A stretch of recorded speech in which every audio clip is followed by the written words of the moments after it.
Hello guys, start करते हैं इस लेक्चर में हम लोग सिलिकॉन वर्सेस जर्मेनी। तो आपने बहुत सारी चीज़ें देखी होंगी।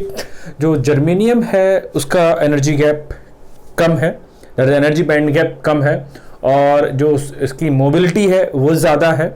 बट इसके बावजूद भी हम जो क्या यूज़ करते हैं, सिलिकॉन यूज़ करते हैं। तो ऐसा क्या है सिलिकॉन में कि हम जर्मेनियम को छोड़कर सिलिकॉन को क्या करते हैं, यूज़ करते हैं। तो इस लेक्चर में हम देखने वाले हैं कि जो सिलिकॉन और जर्मेनियम की एनर्जी बैंड गैप है, टेम्परेचर कैपेबिलिटी है, लीकेज करंट है और मोबिलिटी है, क्या एडवांटेज है क्या डिसएडवांटेज है, जिससे कि जर्मेनियम के पास कुछ एडवांटेज होने के बाद भी हम सिलिकॉन को प्रेफर करते हैं। तो आज की जो मेन हेडिंग है वो हमारी है सिलिकॉन वर्सेस जर्मेनियम। ठीक है, या हम कह सकते हैं why silicon is preferred over germanium। ठीक है यहां तक। सो इस लेक्चर में स्टार्ट करते हैं comparison of what the silicon and germanium.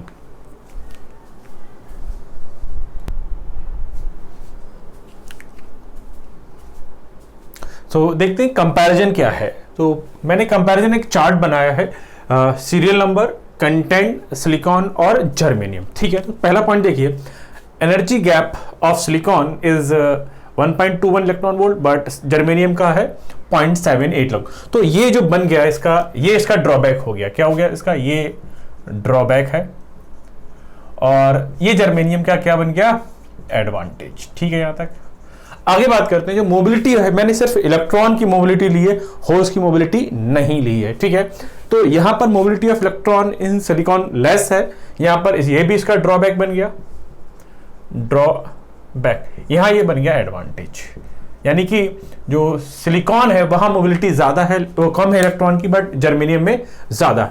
Leakage current देखिए, यहां नैनो एम्पियर, नैनो का मतलब आपको पता ही है 10 की पावर -9, और माइक्रो का मतलब 10 की पावर -1। ये एक बहुत बड़ा एडवांटेज है कि जो लीकेज करंट है सिलिकॉन में वो नैनो एम्पियर ऑर्डर की है, बट यहां माइक्रो एम्पियर। तो ये इसका क्या बन गया, एडवांटेज। यहां क्या बन गया, ये ड्रॉबैक। क्या बन गया भाई, ड्रॉबैक। आगे बढ़ते हैं, टेम्परेचर लिमिट। टेम्परेचर जो सिलिकॉन है that can bear 200 degree centigrade temperature, but germanium can bear only 100 degree centigrade. तो ये इसका फिर एडवांटेज बन गया। इसका क्या बन गया, ये एडवांटेज, और ये क्या बन गया, इसका ड्रॉबैक। ये बात समझ में आ रही है सभी को। आगे बात करते हैं पीक इनवर्स जो वोल्टेज है। पीक इनवर्स वोल्टेज क्या होता है, जो रिवर्स बायस में जो डायोड के अक्रॉस वोल्टेज होता है, that is called the peak inverse voltage. यहां ये 1000 के लिए कैपेबल है, बट ये 400 के, यानी कि ये एडवांटेज, ये ड्रॉबैक। कॉस्ट और अवेलेबिलिटी की बात करें तो सबसे कोई चीज अगर हम बनाते हैं तो वो हमारे लिए जो जरूरी है वो क्या है, वो कॉस्ट इफेक्टिव है। तो जो सिलिकॉन है वो कॉस्ट इफेक्टिव है और इजीली अवेलेबल हो जाता है, बट जर्मेनियम ऐसा नहीं कर पाता है। डन। आगे अगर मैं बात करता हूं cut in voltage. Cut in voltage जो है, या बैरियर पोटेंशियल की बात करते हैं, जब हम पीएन जंक्शन डायोड पढ़ते हैं तो यहां पर है 0.6 to 0.9 वोल्ट, बट यहां है 0.1 to 0.3 वोल्ट। यहां ये ड्रॉबैक बन गया, यहां ये एडवांटेज बन गया। नेक्स्ट पॉइंट है cut in voltage dependency on temperature, that is dV/dt of change in voltage, change in cut in voltage with respect to temperature. तो यहां पर ये -2.3 मिलीवोल्ट पर डिग्री सेंटीग्रेड, यहां पर है -2.1 मिलीवोल्ट पर डिग्री सेंटीग्रेड।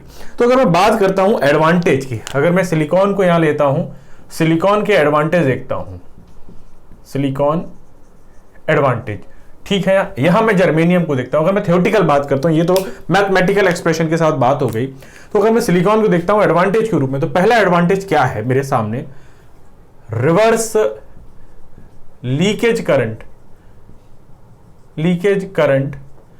Is less. ठीक, ये बहुत बड़ा एडवांटेज है, क्लियर है। सेकेंड एडवांटेज की बात करता हूं मैं, क्या है, मोर थर्मल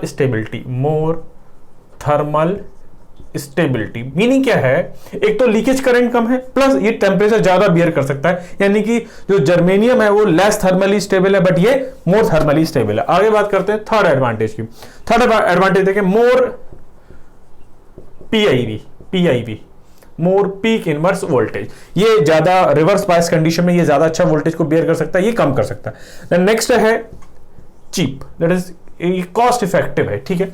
आगे अगर मैं बात करूं तो ऐसा मुझे कोई भी एडवांटेज दिखाई नहीं दे रहा है। तो इन 4 रीजन की वजह से हम जो है सिलिकॉन को प्रेफर करते हैं ओवर जर्मेनियम। अब मैं अगर यहां बात करता हूं तो यहां क्या एडवांटेज है, देखिएगा एडवांटेज जर्मेनियम का। पहला एडवांटेज क्या है, अगर आप देखें लेस ईजी। देन सेकंड क्या है, मोर मोबिलिटी, और we can say mobility is directly proportional to the conductivity, so more mobility more conductivity, ठीक है। यहां तक थर्ड एडवांटेज की बात करते हैं।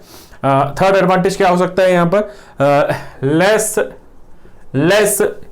कट इन वोल्टेज, ठीक है। यहां तक फोर्थ देखिए कोई एडवांटेज बन रहा है, आई थिंक मोबिलिटी हो गया, लेस इजी हो गया और कॉस्ट इफेक्टिव, या less dependency on V naught, less dependency of V naught on temperature, ठीक है। यहां तक ये हो गया थ्योरेटिकल पार्ट। अब मैं यहां से ड्रॉबैक की बात करता हूं, तो देखिए ड्रॉबैक क्या बनेंगे। ड्रॉबैक देखिए, पहला ड्रॉबैक क्या है, more E G, more energy band gap. Then दूसरा ड्रॉबैक क्या है, लेस मोबिलिटी और लेस कंडक्टिविटी, ठीक है। यहां तक थर्ड ड्रॉबैक देखिएगा, थर्ड ड्रॉबैक देखते हैं क्या बन सकता है यहां से, मोर कट इन वोल्टेज, ठीक है। यहां तक यहां अगर मैं ड्रॉबैक की बात करता हूं तो देखिए यहां क्या क्या ड्रॉबैक मिल सकते हैं मुझे ना। पहला ड्रॉबैक देखिएगा, ड्रॉबैक मोर लीकेज करंट,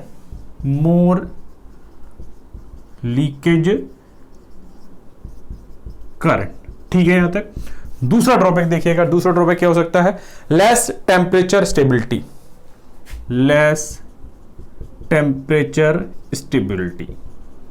ठीक है। यहां तक आगे अगर मैं बात करता हूं कौन सा ड्रॉबैक बन सकता है, आई थिंक और कोई सा ड्रॉबैक नहीं बनना, या एक बन सकता है लेस पीआईवी। अब मैं बात करता हूं कि क्यों हम सिलिकॉन को जर्मेनियम के ऊपर कंपेयर कर रहे हैं या यूज करते हैं। तो सिलिकॉन में देख रहे हैं, सिलिकॉन में जो रिवर्स लीकेज करंट है और टेम्परेचर जो बियर करने की कैपेबिलिटी है और कॉस्ट इफेक्टिव होने की वजह, जो मेन रीजन है ये जो जितने 4 एडवांटेज लिखे, that has more weightage as compare to these 4 more weightage. क्यों? क्योंकि जो सेमीकंडक्टर है उनका जो अल्फा होता है वो निगेटिव होता है।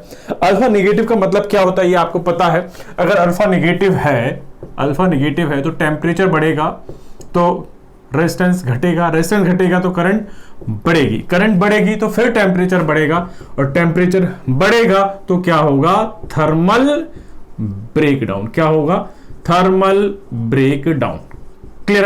अब यहां चूंकि जो आपकी रिवर्स लीकेज करंट है वो किसका ऑर्डर की है, इसमें 10⁻⁻⁶ ऑर्डर की है। अब ये भी टेम्परेचर डिपेंडेंट है, एक तो अल्फा नेगेटिव है और जो करंट है वो ज्यादा अमाउंट में यहां बढ़ रही है, तो ओवरऑल जो सेमीकंडक्टर है वो थर्मली क्या हो जाएगा, अनस्टेबल हो जाएगा।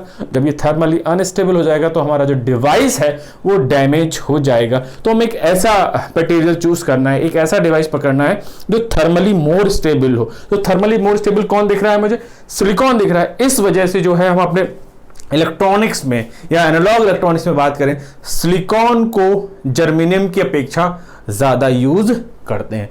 क्लियर हो गया? अगर आपसे कोई पूछे या आपसे एग्जाम में क्वेश्चन आएगा कि why we prefer the silicon over the germanium, तो आप इतने सारे आंसर दे सकते हैं और आपके एग्जाम में यहीं से कोई ना कोई क्वेश्चन भी मिलने वाला है। तो इस चार्ट को बहुत अच्छे से समझ लीजिएगा। मिलते हैं अपने नेक्स्ट लेक्चर में।